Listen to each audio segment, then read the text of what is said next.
یہ دونوں بچے چیل کی طرح جھپٹ گئے اس کی طرف اور بھاگتے ہوئے اس کی طرف گئے. ابو جہل کو یہ ایکسپیکٹیشن ہی نہیں تھا, یہ امید ہی نہیں تھی کہ اس کے مقابل میں کبھی کوئی بچہ آ سکتا ہے. غرور و تکبر میں ہمیشہ وہ سوچتا تھا بڑے بڑوں سے ہی لڑنا ہے ہم کو. اور دیکھا تو چھوٹے بچے آئے, ایک بچے نے گھوڑے کی ٹانگ پر تلوار ماری, ابو جہل نیچے گر گیا, گھوڑا بھی گرا وہ بھی گرا, اور جیسے ہی گرا دونوں اس کے سینے پر چڑھ کر بیٹھ گئے, سینے پر چڑھ کر بیٹھ گئے اور گردن پر تلوار رکھی. تو جانتے ہیں ظالم یہ زمانے بھر کا بڑا گستاخ اور گستاخوں کا باپ کیا کہتا تھا, عربی میں شعر کہہ رہا ہے اس وقت, کہتا ہے میں عرب ہوں موت سے ڈرتا نہیں, میں عرب ہوں موت سے ڈرتا نہیں, لیکن افسوس مجھے اس بات کا ہے کہ میرے مقابل کا آیا نہیں. اس کو افسوس یہ ہے کہ مجھے کوئی پہلوان نے مارا نہیں, مجھے چھوٹے بچے مار رہے ہیں. اور بعض لوگوں نے کہا ہے کہ اس کی یہ خواہش تھی, کہا کاٹنا ہے تو گردن تھوڑا نیچے سے کاٹو, کیونکہ سب کٹے ہوئے گردنیں رکھی جائیں تو میری گردن تھوڑی اونچی دکھے. غرور و نخوت کبھی نہیں جاتا, گھمنڈ و تکبر کبھی نہیں جاتا. ان بچوں نے ختم تو کر دیا ابو جہل کو. اور مشہور ہے, کیا ہی بہترین کہا, ہم جیسے لاکھوں کروڑوں کی جوانیاں ان بچوں کے قدموں پر قربان, ہم ان کے ناخنوں تک بھی نہیں پہنچ سکتے جنہوں نے دفاع کیا ہے, ڈیفنس کیا ہے میرے مصطفیٰ کی عزت کا. اوروں نے کافروں کو مارا ہوگا, ان بچوں نے تو پورے کفر کو مارا ہے. اوروں نے جاہلوں کو مارا تو انہوں نے ابو جہل کو مارا ہے, جہالت کے باپ کو مارا ہے. اسی جنگ میں شہزادے حضرت معاذ کا مونڈھا کسی کافر نے مار کر کے ختم کر دیا, تلوار سے کندھے کو مار دیا, لیکن جذبہ ختم نہیں ہوا. اس بچے نے دوسرے ہاتھ میں تلوار لی اور لڑنا شروع کیا, اور اپنے ہاتھ کو پیر میں دبا کر کھینچ کے نکال دیا. یہ زیادہ دیر تک نہیں, یہ دونوں شہزادے لڑتے رہے میدان بدر میں. شام سے پہلے پہلے دونوں بچے بھی شہید ہوئے. حضرت معاذ بھی شہیدوں میں ہیں, حضرت معوذ بھی شہیدوں میں ہیں. کس باپ کے یہ بیٹے تھے, کس گھر میں آنکھیں کھولی تھی انہوں نے, جہاں ماں کو قرآن کی تلاوت کرتے سنا, باپ کو محراب عبادت میں دیکھا, اور گٹھی میں ان کے پلایا ہوا تھا عظمت مصطفیٰ. سب سے پہلی چیز ہے میرے عزیزو, یہ جان دے چکے میدان میں. نبی پاک صلی اللہ علیہ وسلم شام کے وقت جنگ کا پانسا کیسے پلٹا, یہ صحابہ ایسے گھستے چلے گئے ان کے صفوں میں کہ وہ ہیبت سے بھاگنے پر مجبور ہو گئے. مکہ کے کفار جتنے بھی تھے سب کے سب اپنا ساز و سامان چھوڑ کر میدان سے بھاگنے لگ گئے. وہاں پر اپنے مویشی چھوڑا, اپنے بہت سارے چھوڑا, یہاں تک کہ 70 قیدی پکڑ میں آئے اور 70 مارے جا چکے تھے, 140, اور صحابہ میں 13 شہید تھے, 1 زخمی تھے. 13 شہید ہوئے, 1 زخمی تھے. حضرت عبیدہ بن حارث وہ بھی راستے میں جا کر شہید ہوئے. تو جنگ بدر کے ٹوٹل شہید 14 ہیں, باقی وہ 70 اور 140 پورے ٹوٹل یعنی قیدی ملا کر. شام کے وقت اب سنو میرے آقا صلی اللہ علیہ وسلم کا معجزہ. صحابہ کہتے ہیں حضور نکلے, میدان میں آئے, سب کافروں کی لاشیں ایک جگہ کھینچ کر لا کر گڑھے میں ڈال دی گئیں, لیکن لاشیں دیکھنے کے لیے حضور میدان میں جا رہے تھے. صحابہ کہتے ہیں قسم خدا کی ہم نے دیکھا حضور نے جس کے لیے جو دائرہ کھینچا تھا وہ کافر وہیں گر کے مرا تھا, ایک بال بھی باہر نہیں تھا. حضور نے جس کے لیے لکیر کھینچا تھا وہ کافر اسی میں گر کر مرا ہوا تھا. حضور نے جو نشان بنایا تھا ابو جہل وہیں مرا ہوا تھا, عتبہ وہیں مرا ہوا تھا, شیبہ وہیں مرا ہوا تھا. آج کے منافقین کے لیے بھی یہ درس ہے. یہ دیکھیں جنگ بدر کی تاریخ کو, نبی پاک صلی اللہ علیہ وسلم ایک دن پہلے یہ بتا رہے ہیں کہ کون کہاں مرے گا, اور یہ ابھی تک اس بحث میں ہے کہ پیٹ پیچھے کا علم نہیں, دیوار پیچھے کا علم نہیں, یا اپنے جیسا نبی کو بھی قیاس کرتے ہیں. اللہ ہدایت عطا فرمائے. اب شام کے وقت سارے وہ لاشوں کو لا کر ایک گڑھے میں جمع کر دیا, اور جو مسلمان صحابہ تھے ان کی لاشیں جمع کی گئیں اور ان کو عزت کے ساتھ احترام کے ساتھ اسی بدر کے میدان کے قریب دفن کر دیا گیا. اور کافروں کی لاشوں کے پاس کھڑے ہو کر حضور نے پھر ایک خطبہ دیا, خطبہ دے رہے تھے, اور اس میں حضور صلی اللہ علیہ وسلم یہ فرما رہے تھے, اے لوگو ہمارے رب نے جو ہم سے وعدہ کیا تھا وہ پورا کر دکھایا اللہ نے. بتاؤ تمہارا خدا جو تم سے کوئی وعدہ کیا تھا کیا تم کو بھی پورا کر دیا؟ کیا تم نے موت کے بعد وہ چیز پا لی جس کے لیے تم لڑتے تھے؟ صحابہ پوچھنے لگے یا رسول اللہ صلی اللہ علیہ وسلم آپ یہ کس کو سنا رہے ہیں؟ یہ مرے ہوئے کفار کو. حضور نے فرمایا یہ تم سے بھی زیادہ سنتے ہیں، مرنے کے بعد وہ تم سے بھی زیادہ سنتے ہیں. اسی لیے حضور پاک صلی اللہ علیہ وسلم نے فرمایا کہ مردہ لوگوں کی باتیں تو چھوڑیں، چلنے والوں کے پیر کے چپل کے نیچے جو آواز آتی ہے وہ بھی مردہ سنتا ہے، اس کے کان بڑھ جاتے ہیں. اب مجھے بتاؤ میرے عزیزو، بدر میں مارے گئے ہوئے غلیظ قسم کے کافر جب باتیں سن سکتے ہیں تو اللہ کے اولیاء اپنی قبروں میں کیوں نہیں سنتے؟ انبیاء کرام اور اولیاء کرام اپنی قبروں میں نہیں سنتے؟ ہم جاتے ہیں اور اسی یقین کے ساتھ جاتے ہیں کہ وہ قبروں میں ہماری باتوں کو سنتے بھی ہیں اور اللہ نے ان کو تصرف اور اختیار دیا ہو تو ہمارے حق میں اللہ کی بارگاہ میں سفارش بھی کرتے ہیں. یہ ہے جنگ بدر. اس کا خلاصہ یہی ہے کہ وہ اگرچہ 313 نہتے تھے لیکن یقین کامل تھا. اسی کو اقبال نے کہا ہے یقین محکم عمل پہ ہم، جہاد محبت فاتح عالم، جہاد زندگانی میں ہیں یہ مردوں کی شمشیریں.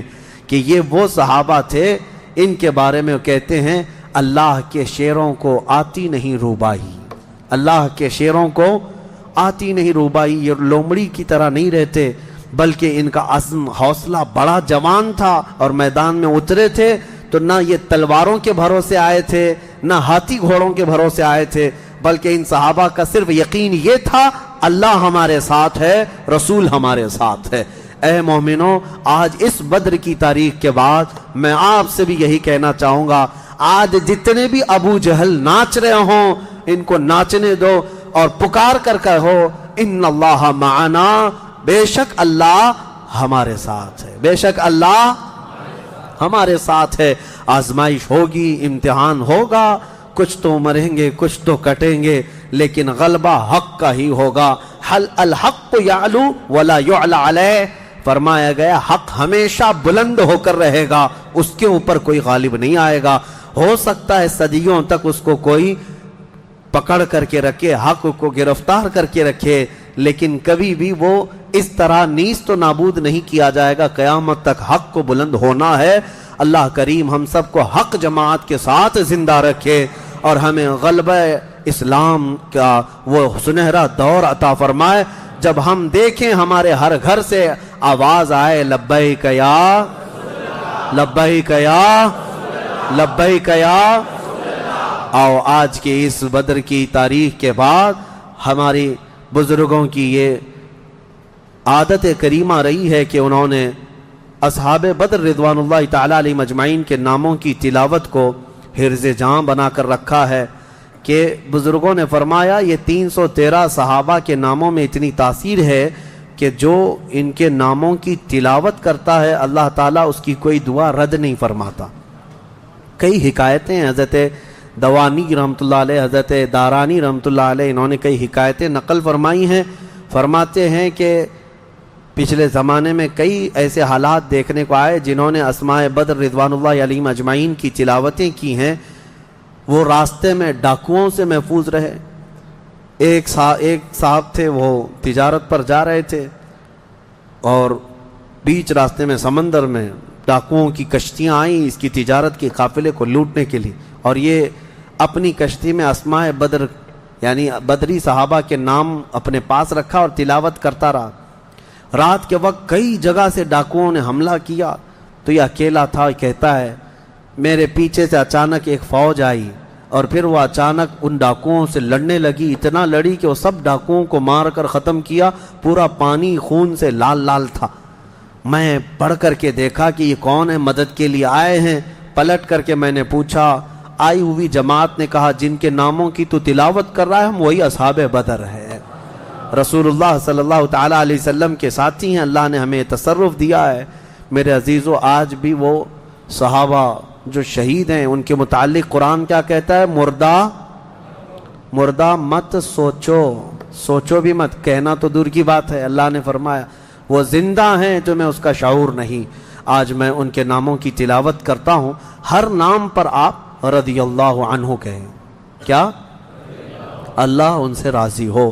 اور اس نیت سے کہ ہماری جو بھی پریشانیاں ہیں, مصیبتیں ہیں, بیماریاں ہیں, اللہ تعالیٰ سب دور فرمائے, دفع فرمائے, اور بیماریوں میں اللہ ہمیں شفا عطا فرمائے. الى شرف النبی الاکرم محمد المصطفیٰ صلی اللہ علیہ وسلم وآلہ واصحابہ واولیاء ملتہ وجميع المسلمین والمسلمات الکرام. الفاتحہ.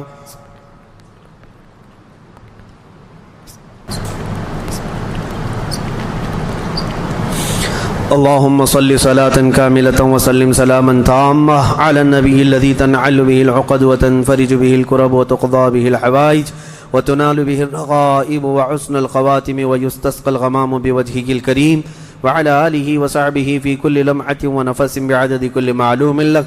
اللهم إني أتوسل إليك وأسألك يا الله بنبينا وسيدنا ومولانا محمد صلى الله عليه وسلم وسيدنا أبي بكر رضي الله عنه وسيدنا عمر رضي الله عنه وسيدنا عثمان وسيدنا علي وسيدنا طلحة وسيدنا الزبير وسيدنا عبد الرحمن وسيدنا سعد بن أبي وقاص وسيدنا سعيد بن زيد وسيدنا أبي عبيدة بن الجراح رضي الله عنهم والأخنس والأرقم وأنسة وإياس وأنيس وإياس وأنس وأبي وأسعد وأوس وبلال رضي الله عنهم وبجير وبحاث والبراء وبشير وبشر وتميم رضي الله عنهم وثقف وثعلبة وثعلبة وثعلبا رضي الله عنهم وجبر وجابر وجبير وجابر وجبار وعمزة وعاتب والحسين والعارث والعارث والعارث والعارث والعارث والعارث والعارث والعارث والعارث وعارثة والعارث وعرين والحباب وعبيب وحرام وحمزة رضي الله عنهم وبخالد وخباب وخنيس وخريم وخولي وخواد وخداش وخراش وخارجة وخلاد وخالد وخليد وخليفة وخبيب وذي الشمالين وذكوان وربيعة وربعي ورفاعة ورافع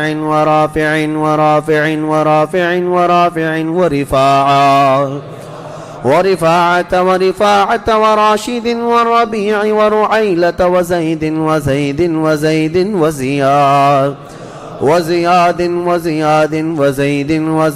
والسائب وسالم وصبرة وسنان وسهيل وسويبة وسعد وسلمة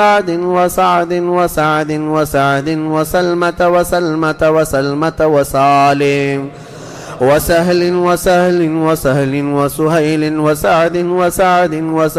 وسعد وسماك وسفيان وسراقة وسليم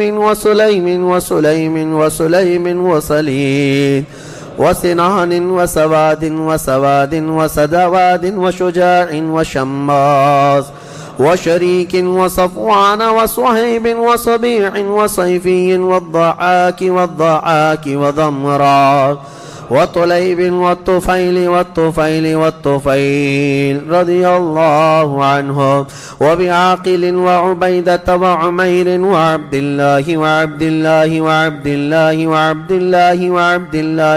الله رضي الله عنهم وعياض وعثمان وعقبة وعكاشة وعامر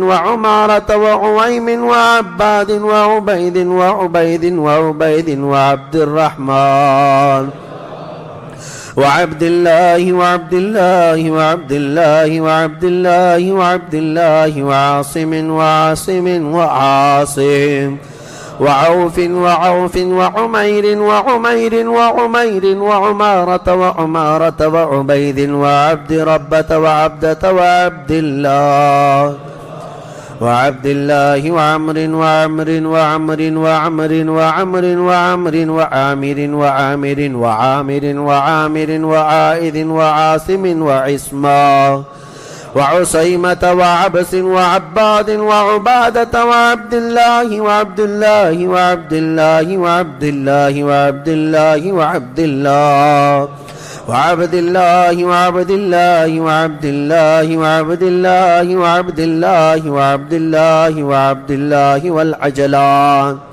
وعتبان وعتبة وعتبة وعتبة وعقبة وعقبة وعدي وعطية وبغنام والفاكهة وفروة وقدامة وقتادة وقتبة وقيس وقيس وقيس وكعب وكعب ولبذا ومهجع ومالك ومالك ومدلاج ومسعب ومعمر ومرثد والمقداد ومستاح ومسعود ومسعود ومعرز ومعتب ومعن ومبشر ومحمد والمنذر ومالك ومالك ومعن ومعتب ومعتب ومسعود ومعوذ ومعوذ ومعاذ ومعاذ ومعاذ ومعاذ ومعاذ ومالك ومالك ومالك ومالك ومسعود ومسعود ومسعود ومسعود والمجذر ومعبد ومعبد ومعقل والمنذر ومحرر ومليل ونضر والنعمان والنعمان والنعمان والنعمان والنعمان والنعمان ونعيمان ونوفل وبواقد ووهب ووهب ووديعة وودقة وهانئ وهبيل وهلال ويزيد ويزيد ويزيد ويزيد ويزيد ويزيد وأبي سنان وأبي مرثد وأبي مخجي وأبي كبشا وأبي سلمة وأبي صبرة وأبي حذيفة وأبي عقيل وأبي الهيثم وأبي مليل وأبي لبابا وأبي حنة وأبي حبة وأبي ضياح وأبي شيخ وأبي دجانة وأبي طلحة وأبي الأعور وأبي أيوب وأبي حبيب وأبي قيس وأبي خلاد وأبي خارجة وأبي صرمة وأبي خزيمة وأبي قتادة وأبي داود وأبي سليط وأبي حسن وأبي اليسر وأبي مسعود رضي الله عنهم أجمعين وبسائر الصحابة والتابعين رضوان الله عليهم أجمعين. الفاتحة.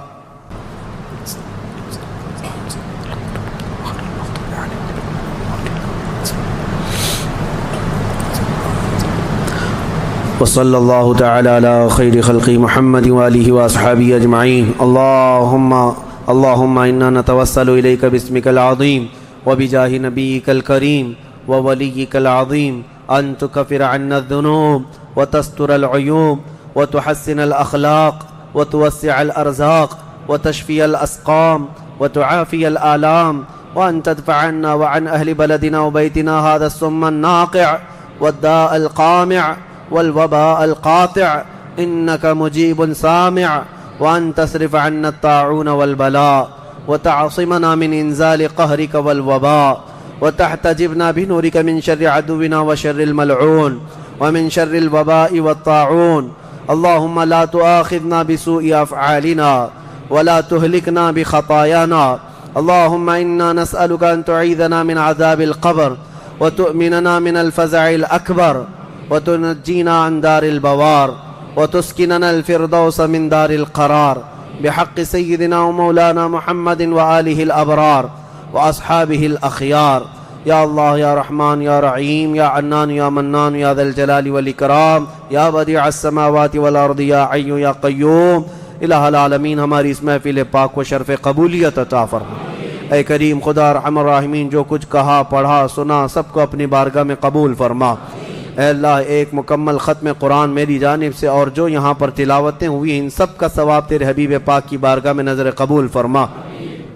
نبی پاک صلی اللہ تعالی علیہ وسلم کے صدقے و توسل تمام انبیاء کرام علیہم السلام، خلفائے راشدین، صحابہ کرام، صحابیات، ازواج مطہرات، بنات طیبہ، شہداء کرام، صالحین، ائمہ مجتہدین، جملہ اولیاء کرام، تمام مومنین، مومنات، مسلمین، مسلمات کی روحوں کو نظر کیا قبول فرما۔ خصوصاً بالخصوص شہداء بدر، اصحاب بدر، اصحاب احد، اصحاب خندق، اصحاب کربلا رضوان اللہ علیہم اجمعین کی بارگاہوں میں نظر مولا قبول فرما۔ ہم میں یہاں جتنے حاضر ہیں مولا، ہمارے خاندانوں میں، ہمارے والدین میں جو انتقال کر چکے ان کی روحوں کو اس کا ثواب پہنچا دے۔ اے کریم خدا رحم الراحمین، ہم سب پر تو سکینہ نازل فرما۔ اے اللہ ہم سب پر تو اطمینان اور سرور و قلب عطا فرما۔ اے کریم خدا ہمیں گناہوں سے نفرت پیدا فرما۔ اے اللہ ہماری آنکھوں کو حیا عطا کر دے، ہماری زبان کو طہارت عطا فرما، ہمارے دل کو وسوسوں سے بچا لے۔ اے اللہ شیطان کی شرارتوں، نفس امارہ کے بہکاووں سے ہماری حفاظت فرما۔ ہم میں جو بیمار ہیں انہیں شفا دے دے۔ اے اللہ ہمیں ذلت والی بیماریوں سے آخری سانس تک محفوظ فرما۔ کینسر اور ایڈز جیسی بیماریوں سے مولا ہم سب کی حفاظت فرما۔ تجھے اصحاب بدر کا صدقہ مولا، تجھ کو راضی کرنے والے صحابہ کا واسطہ مولا، ہم سب کو گناہوں کی بیماری سے شفا عطا کر۔ اے اللہ ہم سب کو جادو، سحر، سفلی، علوی، ہر طرح کی مکر و فریب سے محفوظ فرما۔ اے اللہ دشمنوں کی شرارتوں سے بچا لے، فتنوں کے فتنے سے بچا لے، حاسدین اور جلنے والوں کے جلن سے ہماری حفاظت فرما۔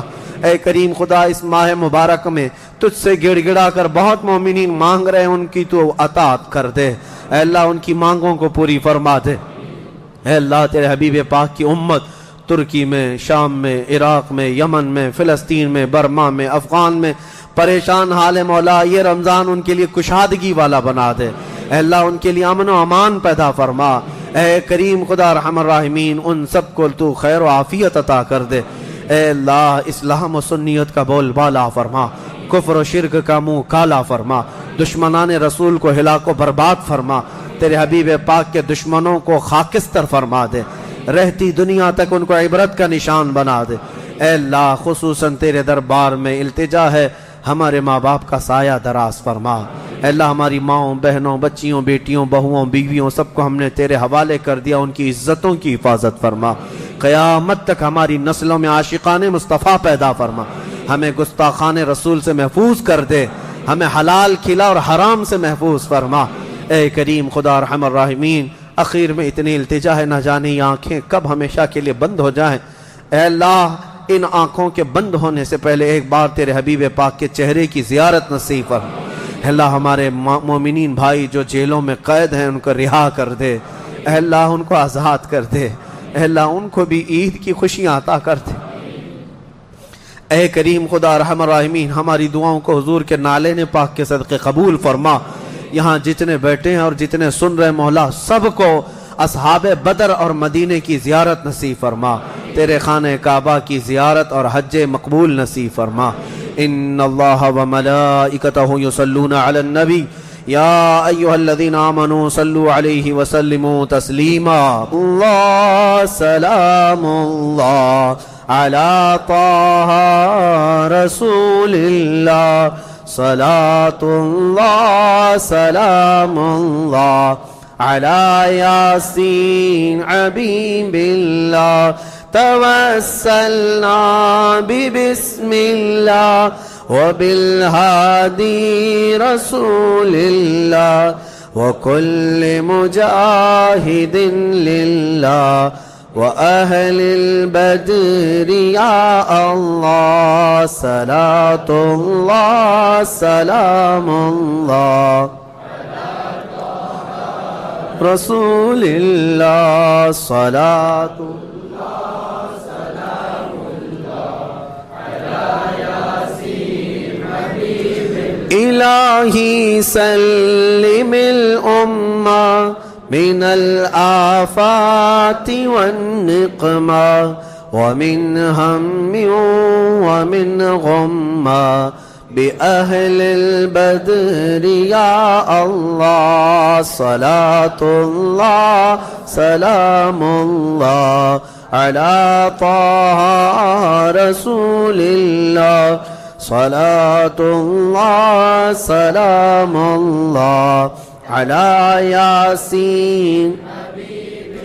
إلهي نجنا واكشف جميع أذية واصرف مكائد العدا والطوف بأهل البدر يا الله.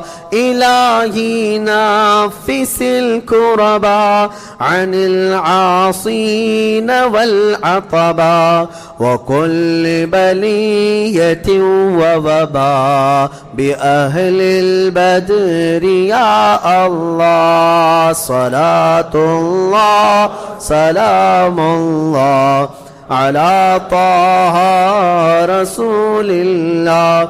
صلاة الله سلام الله فكم من حمية حصلت وكم من ذلة فصلت وكم من نعمة وصلت بأهل البدر يا الله. وكم أغنيت ذا العسر وكم أوليت ذا الفقر وكم عافيت ذا الوزر بأهل البدر يا الله. صلاة الله سلام الله على طه رسول الله. صلاة الله سلام الله لقد ضاقت على القلب جميع الأرض مع رحبي فأنج من البلاء الصعب بأهل البدر يا الله. أتينا طالب الرفد وجل الخير والسعد فوسع منحة الأيدي بأهل البدر يا الله. صلاة الله سلام الله